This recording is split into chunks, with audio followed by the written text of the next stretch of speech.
Olá, estamos aqui no Conexão Universitária, programa do canal universitário, voltado para discutir a cidade, a metrópole, as questões de São Paulo e de outras grandes cidades, é claro.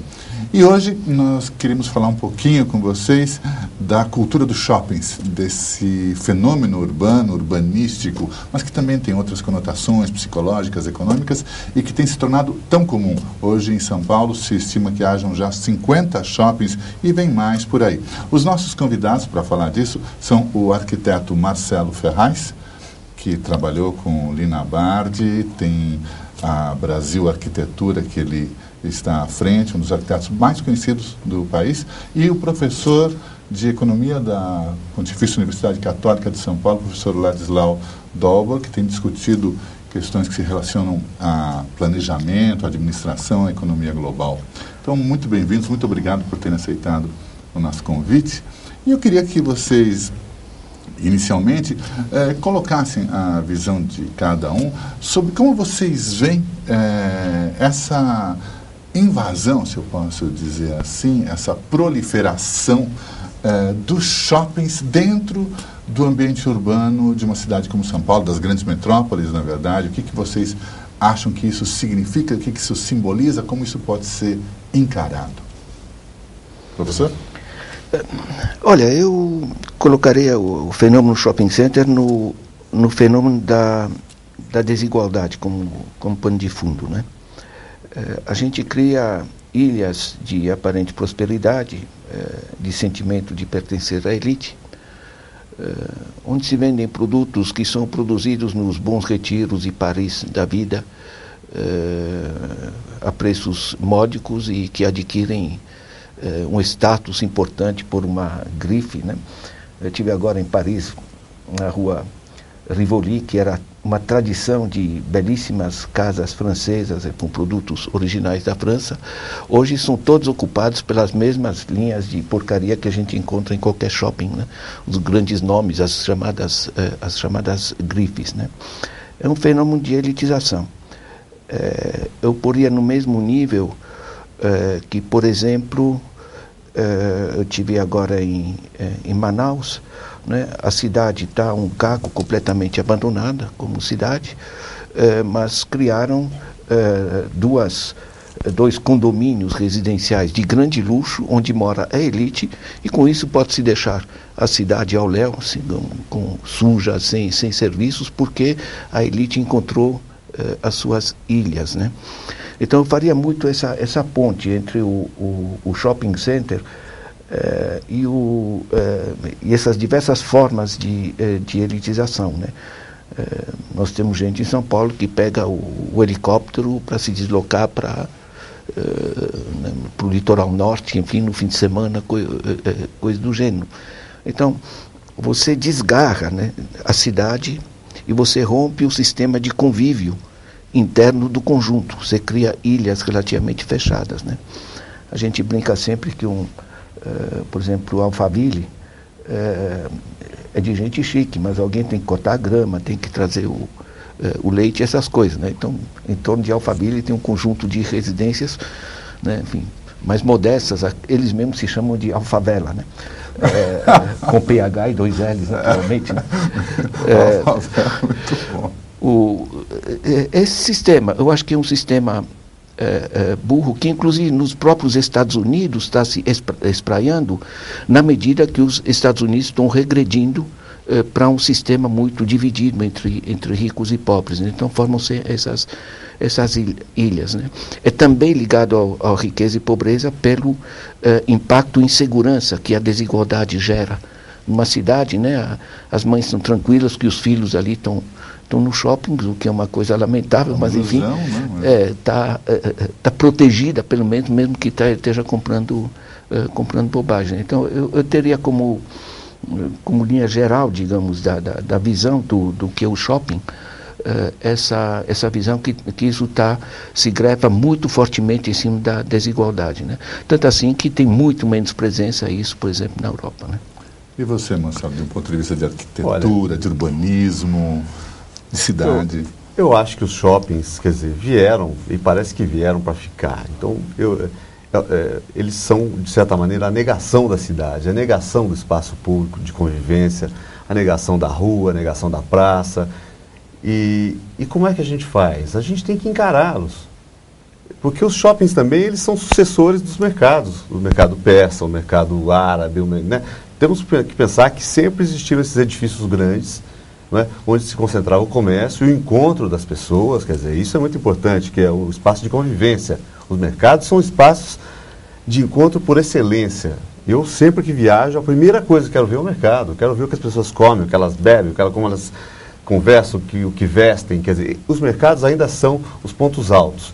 E hoje em dia, se a gente vai ao shopping para ver como são as pessoas, a gente está vendo, de certa maneira, uma sociedade um pouco imbecil, né? Porque eles estão ali, não sabem por quê, consomem sem saber o que e por que consomem aquilo. Então há um desgarramento dessa gente que frequenta shopping do mundo real das pessoas, quer dizer, do mundo que é o mundo das suas casas, por exemplo. Eles estão ali numa situação como se estivesse dentro de um aparelho de televisão, mas é uma coisa irreal. Eu acho que nós, arquitetos, devemos encarar esse desafio de fazer com que o shopping volte, se é que ele vai continuar existindo, a pertencer à cidade, a pertencer às pessoas, como as grandes galerias, não é? São Paulo tem alguns exemplos muito bons. Teve, pelo menos. Não, mas né? a gente tem o Conjunto Nacional, é um grande exemplo, onde a cidade penetra o conjunto, Perfeito. o conjunto sai para a cidade, quer dizer, ali é um espaço que você sente que está no espaço público. E no espaço público as pessoas têm que se comportar de uma outra maneira, quer dizer, com urbanidade, né, uma palavra tão em desuso. Eu lembro que meu pai dizia, fulano me tratou com urbanidade, eu dizia, que é isso, que eu não sabia o que era, mas é isso, a gente perdeu o sentido dessa palavra, é preciso retomar. Então as galerias, eu estava pensando que são tradições, as passagens de Paris, como foi citado aqui, de Praga, de todas essas cidades antigas europeias, tinham as passagens, as pessoas se encontravam nessas passagens que ligavam ruas, abreviavam caminhos, e nesses caminhos você encontrava pessoas, comprava algumas coisas. Isso acabou. Então o shopping center, ele apesar de ser um espaço público, ele ainda não é público. Eu acho que isso é uma questão séria. Ele é um espaço de segregação, né? É um espaço que inibe. E então, aliás, queria botar logo uma discussão para a gente levar adiante. Essa questão, tanto se fala hoje de acessibilidade para cadeirante, acessibilidade para isso, para idoso, para isso, para aquilo. É preciso agora lutar pela acessibilidade social, quer dizer, porque eles são inibidores. Você tem vários tipos de shopping. Tem shopping, e isso não está só no shopping, está em grandes lojas e até em museus, muitas vezes, que fazem com que as pessoas não entrem nesse espaço. Não, isso não é para mim, eu não vou lá. Sabe? De repente, se entra uma pessoa, já logo o segurança vem e já olha, o senhor quer alguma coisa aqui, o que é que está acontecendo, tal. Vamos circular. Fique à vontade. Então, eu acho que, no fundo, é uma certa falência da cidade, e a gente não pode aceitar isso, porque a cidade é o feito maior do homem. Né? Mas você sabe que as pessoas, em geral, não tendo essas informações, tendem a comprar isso como se fosse um avanço. A gente fez uma pequena matéria, fomos à rua ver mais ou menos a opinião de algumas pessoas sobre os shoppings. Vamos dar uma olhadinha nela? Presentes em todo o território brasileiro, os shopping centers fazem parte da vida moderna. O conceito criado por americanos na década de 50 se adaptou muito bem ao país tropical. Prova disso é que hoje o mercado de shopping center é o responsável por 2% do PIB nacional.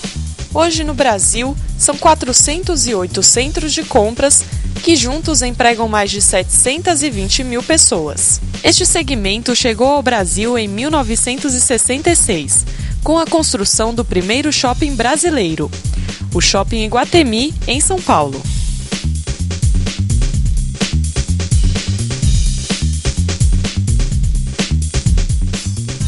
Hoje a capital paulista tem 51 shoppings.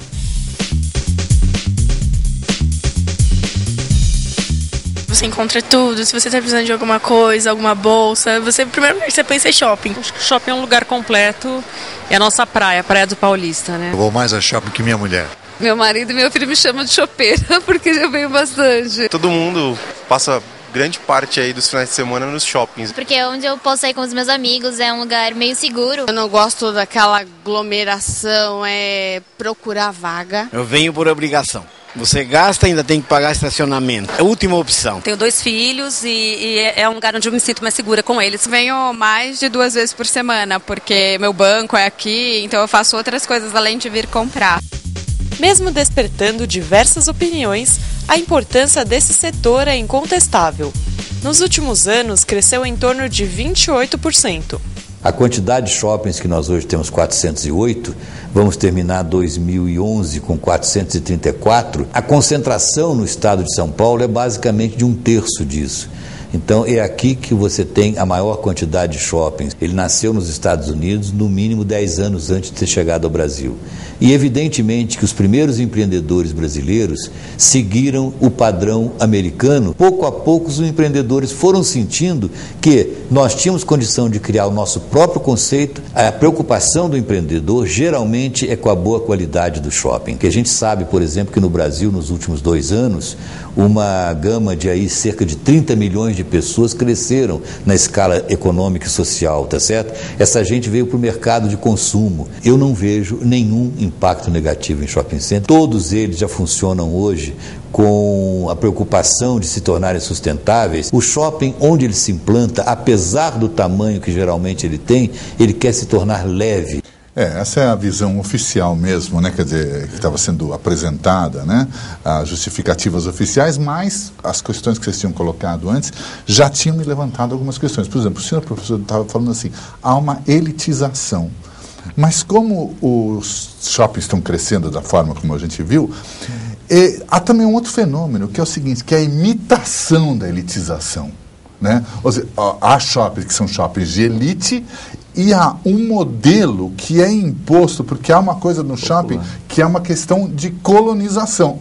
Começando do nome, shopping center em inglês, que nunca só quer dizer centro de compra ou mall, como dizem, né? Então, e isso é lançado sobre outras parcelas da sociedade ou da nossa comunidade que tinham outras formas de se encontrar, que tinham as feiras livres, que tinham outros tipos. Você lembrava os mercados, mas esses mercados, por exemplo, eu me lembro das Ramblas em Barcelona, são muito heterogêneos. Uma característica desses mercados era só heterogeneidade. Você fala do Conjunto Nacional, que é vazado, né? Enquanto que o shopping cria o muro, ele é uma espécie de gueto de luxo, ou nem tanto de luxo. Exatamente. Não, mas ele faz às vezes de gueto de luxo, porque na verdade você vai ver bem, não é ouro, é latão cromado, é uma coisa fake. Só que essa coisa fake é lançada como um modelo de ascensão social.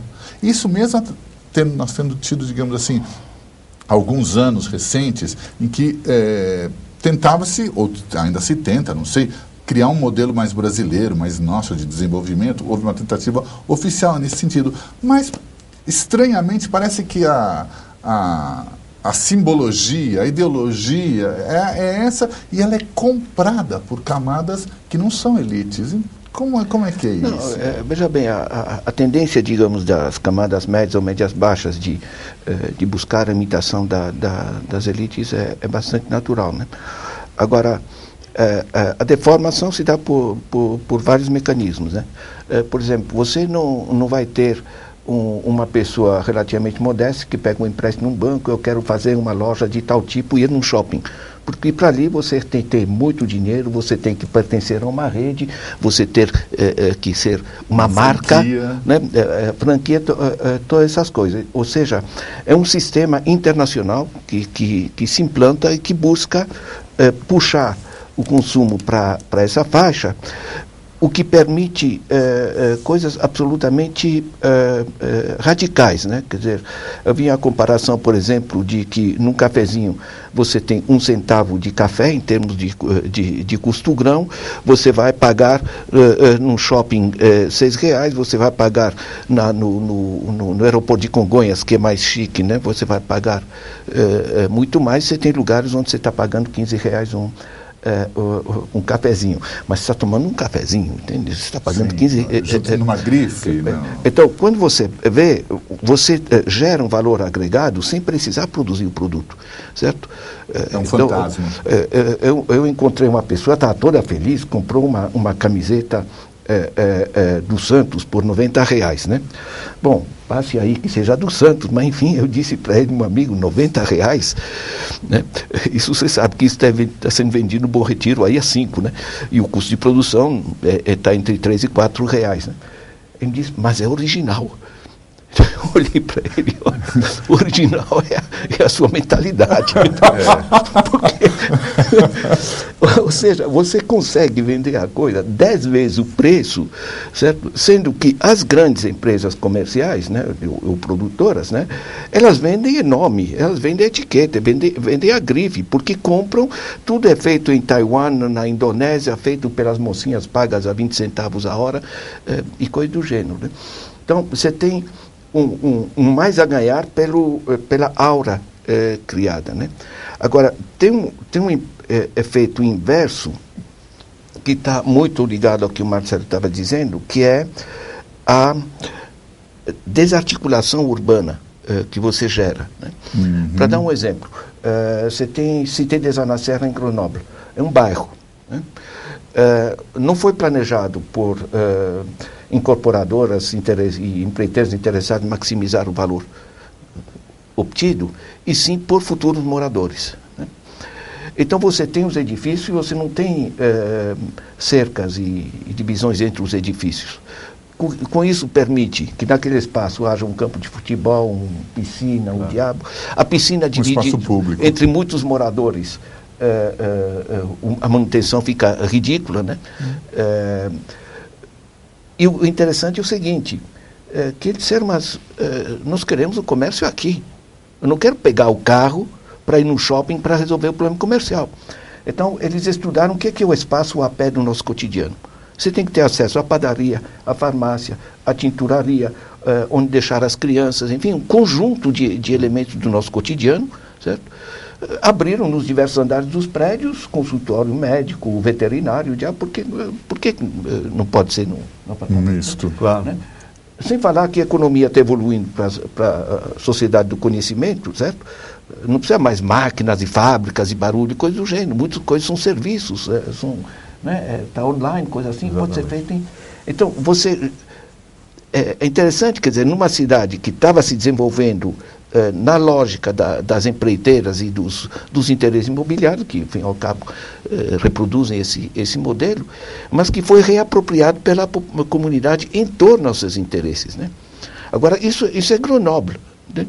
Eu tive uma reunião recentemente no Jardim Ângela, né? Quando a gente pensa Jardim Ângela, são 300 mil habitantes. Sim, tem cidades que têm esse tamanho. E põe cidade nisso, certo? Você não tem um cinema, você não tem uma infraestrutura, você não tem nada, né? E vai lá a prefeitura dizer, não, nós vamos abrir ali as avenidas, enfim, a mobilidade, não sei o quê. Eles estão dizendo, mas a gente não quer avenida para sair. A gente quer não precisar sair. A gente quer ter o parque aqui, a gente quer ter os serviços da prefeitura aqui, que hoje com a informática é perfeitamente possível descentralizar, ter terminais em todo lugar, né? A gente quer o espaço de convívio nosso, né? Então, isso é rigorosamente ou simetricamente o inverso, né, do shopping, onde você abandona teu lugar, vai de carro, você tem que ter o carro, vai estacionar, pagar o estacionamento, certo? E está muito ligado, como se viu nas entrevistas, ao sentimento de segurança das pessoas, sobretudo dos pais relativamente aos filhos. E não adianta resolver o problema da segurança fazendo guetos. Né? Se é que resolve. Se é que não é uma ilusão. Não, mas enfim, com seguranças que há num shopping até que resolve, em um sentido negativo. Mas o essencial é isso, né? Quer dizer, nós temos que resgatar a convivialidade dos bairros, certo? Que os shoppings, eu acho que vão subsistir durante um tempo. Mas, enfim, essa revisão, né, dos processos no sentido do bairro, no sentido da convivialidade, no sentido extremamente importante que tem se chamado do espaço a pé da cidade. Professor, eu queria conversar mais, também queria falar com o senhor Marcelo, se ele queria que ele comentasse aquela observação daquele senhor que dizia, eu não vejo nada de mal, nenhum aspecto negativo no shopping. Só vou pedir para vocês um instante de paciência, nós vamos fazer um pequenininho intervalo, retornamos já, não saia daí.